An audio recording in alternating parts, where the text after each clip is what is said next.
So in today's video, I'm going to do my 2021 MLB awards predictions.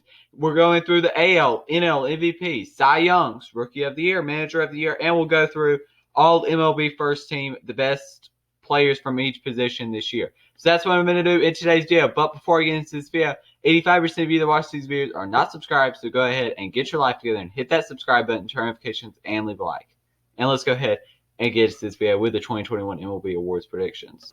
So we will start off with the Manager of the Year because I feel like that's kind of the most boring one. Manager of the Year for the AL, I'm going to give it to Scott Service of the Seattle Mariners. Mariners had a great year this year, almost making the playoffs, only 2 games out of the playoffs. For a team that's had a enormous drought of not making the playoffs, Scott Service did a really good job with this club this year. Obviously, the players overperformed. I guess you could say this year, like Drew Steckenrider. Some of the bullpen really played very well this year. And that helped the Seattle Mariners a ton. Kikuchi was better. And obviously, you've got all the prospects that the Mariners have with Logan Gilbert, Julio Rodriguez, Emerson Hancock. And, yeah, Scott Service, I think he did a really good job of this club, finishing in second place with a record of 90-72 this year. A very good season from the Mariners, and Scott Service is my AL Manager of the Year. The NL Manager of the Year goes to obviously Gabe Kapler of the San Francisco Giants. What a job he did this year. We were all talking trash about it, and I'll be the first to admit I was wrong about Gabe Kapler. He was great this year for the Giants. He just everything he did as a manager this year for the Giants went right.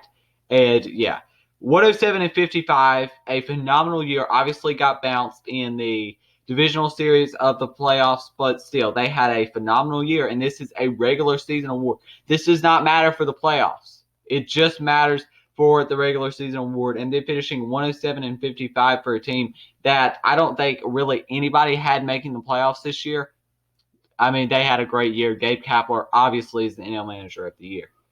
Let's go ahead and head to the Rookie of the Year. In the NL, it's pretty obviously Jonathan India of the Cincinnati Reds. Jonathan India, man, he had a great rookie year this year. And he was a top prospect, highly regarded as a prospect for the Cincinnati Reds. He doesn't have too much competition in the NL besides Trevor Rogers. I think he'll get runner-up. This year he had a .269 batting average with 21 home runs and 69 RBIs, a .376 on base percentage, .459 slugging percentage. He had an absolutely phenomenal year. Jonathan India is my National League Rookie of the Year. He had a great year. And my American League Rookie of the Year goes to Randy Arozarena of the Tampa Bay Rays. As much as I do think that Wonder is very deserving, and he is, he got injured at the last of the season. If it wasn't for him getting injured, he might have got the AL Rookie of the Year vote, in my opinion. Arozarena on the year for Tampa Bay had a .274 batting average, posting 20 home runs and 69 RBIs in a 141 game sample size. Obviously, we know about Randy Arozarena. Everybody does. His great 2020 postseason that he had really got everybody to know Randy Arozarena, and he's definitely the American League Rookie of the Year this year, not having too much competition. I thought Kelenic would be some competition coming into the season. Nah, he wasn't. Next up, we have our Cy Youngs in the AL. I'm going to go with Robbie Ray of the Toronto Blue Jays. Robbie Ray had a breakout year this year. Had a phenomenal year this year, Robbie Ray did. Such a good year from Robbie Ray of the Blue Jays, who just missed out on the playoffs this year. Just missed out by, I think it was a game. He had a 13-7 record with a 2.84 ERA in 32 games this year. This was a guy that was paid a 1-year deal to come in and do something. And now this is a guy who is going to get paid a lot of money, probably $100 million plus this offseason, a ton of money. And yeah, this is a guy who had a great season. Robbie Ray definitely proved himself to be one of the better pitchers in baseball and the best pitcher in the AL by far this year. Runner-up probably is Garrett Cole. Cy Young for the National League goes to Corbin Burns of the Milwaukee Brewers, in my opinion. I've been saying this for a while that I think Corbin Burns deserves the National League Cy Young, and I'm going to stay with that because I think that Corbin Burns really does deserve this National League Cy Young. Corbin Burns, 11-5 with a 2.43 ERA this year. He's nasty. He's the most nasty pitcher in baseball. This is a guy you don't want to face. He's throwing a sinker at 100 miles per hour, diving over the plate. And Corbin Burns is one of the best pitchers in baseball. He's my Cy Young in the National League. Runners up go to Walker Buehler and Max Scherzer of the Los Angeles Dodgers, both of them. And the American League MVP is no other than Shohei Ohtani of the Los Angeles Angels. Pretty obviously, Ohtani definitely is the American League MVP this year, with no question. This is a guy who is not only the best hitter, but he also has a ERA of like 3 too. 46 home runs, 100 RBIs, and a 257 batting average. After a down season in 2020, only posting a 190 batting average with 7 home runs and 24 RBIs, he definitely showed up this year with 46 home runs, 100 RBIs, and a 257 batting average. Such a great year from Ohtani, and Ohtani is definitely the American League MVP. Pretty simple. The National League MVP, though, is a question one, and people might get mad at me for this, but it's Austin Riley of the Atlanta Braves, in my opinion. This is not me being biased or anything. It's just facts. The Braves are going to the World Series right now, and he's had 33 home runs, 107 RBIs, and a 303 batting average. And the Braves would not be where they are if it wasn't for Austin Riley. That's simple. They wouldn't be. If Austin Riley had not showed up as much as he has this year, they would not be almost to a World Series spot right now in a 3-2 driver's seat lead that they have right now. They would not be there if it wasn't for Austin Riley. The year that he's had with a 300 batting average, he was so good this year. So those are my MVPs. Now let's go ahead to our All MLB first team. I'm only going to do first team. Catcher goes to Salvador Perez of the Kansas City Royals. I think he was the best catcher in baseball this year. He had a great year for the Kansas City Royals. And even though the Royals were trash, he still put up great numbers, 41 home runs, 121 RBIs, and a 273 batting average. Catcher goes to Salvador Perez.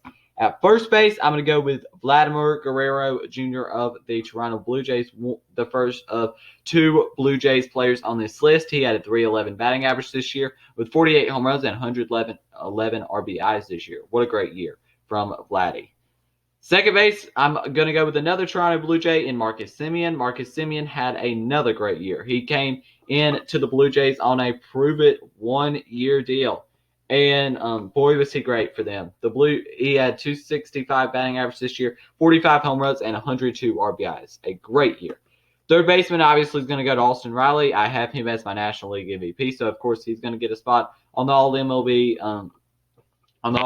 first team. Riley had a great year for the Braves. We just went over his stats. I'm not going to go over them again.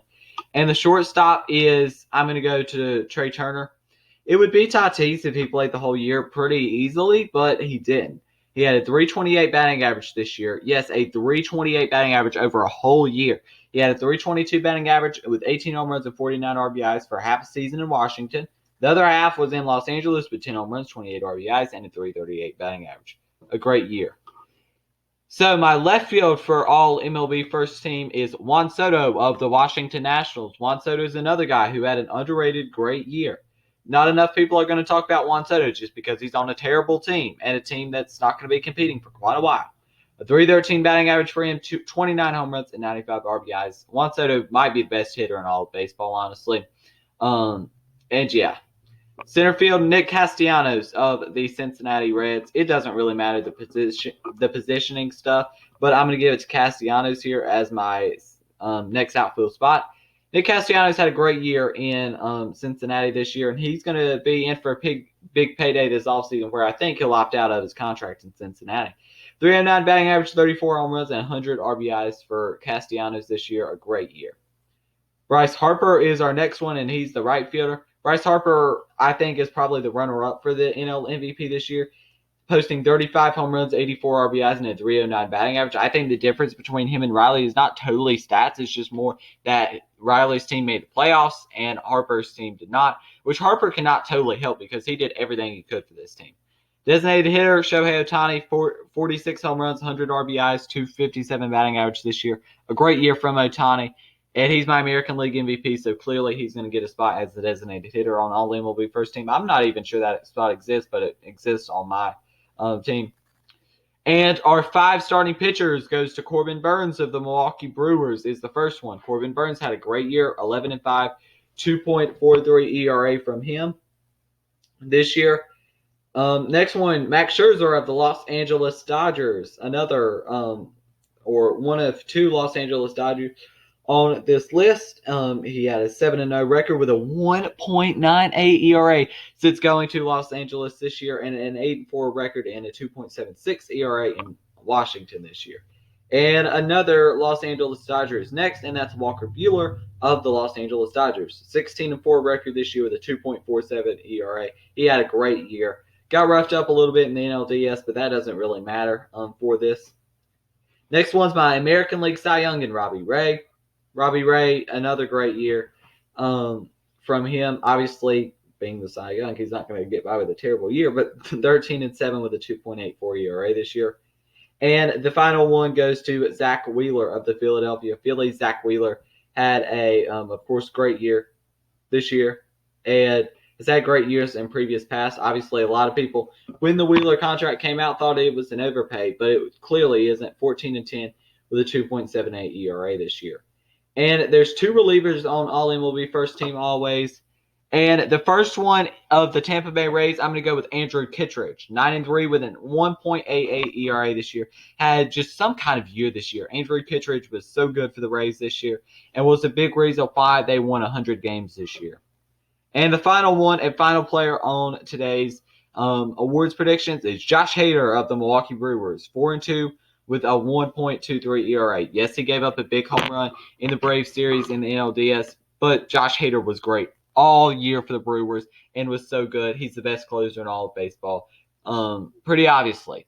So, yeah, that's going to be the end of today's video. If you enjoyed it, make sure you leave a like, subscribe, and turn notifications because, like I said, 85% of you that watch these videos are not subscribed. So go ahead, get your life together, and hit that subscribe button, turn notifications, and leave a like.